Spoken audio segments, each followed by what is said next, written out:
85956. That's the number of this Diecast Masters model, and it's the Caterpillar M318 wheeled excavator. Let's bang it on the weighbridge and we get 2 pounds 3 ounces, and that's almost exactly 1 kilogram. It is the usual high standard of packaging, so we'll begin by opening the outer shipping carton. Inside is the usual nylon bag, and that's protecting a tin. And in one sense, these tins really take the biscuit of good packaging. There's a photo of the model on the front and a photo of the real machine on the lid. And as usual, if we go to the back, we see information about the real machine. And this machine is in the 20-ton class. Let's lift the lid on this one. And as usual, we find some documentation, and we'll take a quick look at that shortly. After that, it's all about sticking fingers in holes and carefully lifting out the top piece of foam rubber. Looking inside, we can then see that there are various parts to the model. That includes the operator, an operator management tool, and a couple of work tools. Next, you have to carefully remove an elastic band. And next, look at the instructions for operator management. And there's the usual Diecast Masters mini brochure.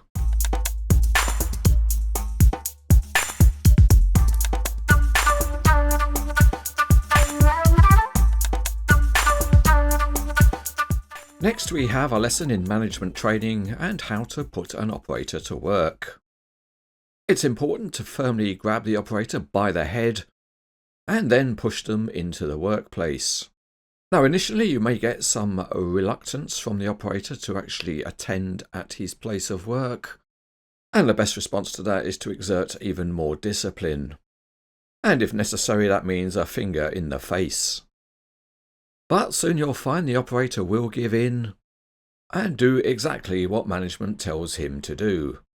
So in this example, the operator finally dutifully takes his place of work, and then you can seal him in to make sure there's no escape.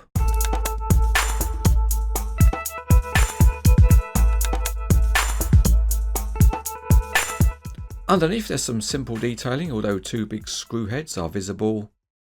But the tyres do have a decent tread pattern. The outrigger assemblies are all metal, and the wheels are reasonably detailed. The frames between the wheels are detailed and they are of plastic, and there are some graphics applied. The blade is a metal part with highlighting at the corners. Moving to the cab, and it's highly detailed, and there are some plastic parts such as the mirrors. The roof is also plastic and there's a nice beacon light, and the machine designation M318 is on the window. The high standard of detail continues on the sides of the body with panel handles and small graphics, and the painted panel hinges are not too bad. At the back there are more graphics and highlighting, and on the opposite side there are a couple of plastic mirrors, and more graphics, including graphics representing the grille. And again, the painted hinges are not too bad. Looking on top of the model, and again there is plenty of detailing, including textured surfaces and various components. There is a bank of soft hydraulic hoses running up the boom, and these continue onto the stick. They also continue to provide a hydraulic connection for any work tools. The connection rivets are all painted so they're unobtrusive. There are 2 buckets provided, and they are both metal pieces, and the metal grab has got some graphics detailing, with each half of the grab being solid.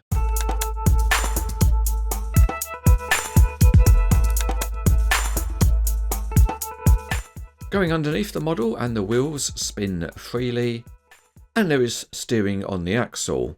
However, the range of movement is fairly limited compared to the real machine. Out on the test track, and the model rolls well enough, and with the steering set a shallow angle can be achieved. Moving on to the dozing blade, and it has a range of movement up and down, and the outriggers are fully usable too. They are very stiff, but they will hold any pose, and if you go for the maximum movement you can pose the model wheels free. Rotation is straightforward but a bit stiff on the review model, And we swiftly move on to the movement of the boom and stick. As you can see, it stretches out well and holds that pose. You can also fold it all in and it gets reasonably compact. This model has a two-part boom, and the first set of twin hydraulic rams are extremely stiff. On the other hand, there's a little bit of looseness in the second stage boom ram. We move on to Cranes Etc's patented system for testing the depth of dig, and here we see the excavator sitting on top of some temporary works. The rams are extremely stiff, but you can get to a decent depth of digging. Doors are for opening, and the door on the cab of this model opens to a decent angle. But there are more opening parts, and the first is this side panel. And if we go round to the other side, there's another opening panel. The panels are quite tight fitting, so it's a little bit of a job to get them open. But the reward is worth it because there's detailed engine components to be seen. Another piece of flexibility on the model is that it has a quick coupler. It is a plastic part and you can pull off the bucket that's fitted in the tin and then just refit the wider ditching bucket. Or if you prefer, you can fit the material handling grab. The grab rotates and also it has opening and closing jaws. Let's check the weight of the model, and it's nearly 11 ounces, and that's about 300 grams.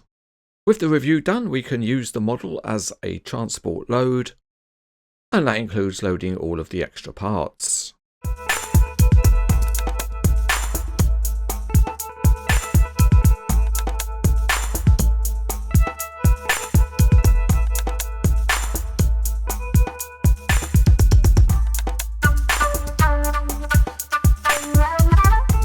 As usual, this is a very well presented Highline series model from Diecast Masters. There's plenty of detail, particularly in the form of tiny graphics, and it's also a very flexible model. Different tools can be fitted and there are many opening parts. So there are many different ways that you could pose it. Overall, taking account of the details and features, it is excellent.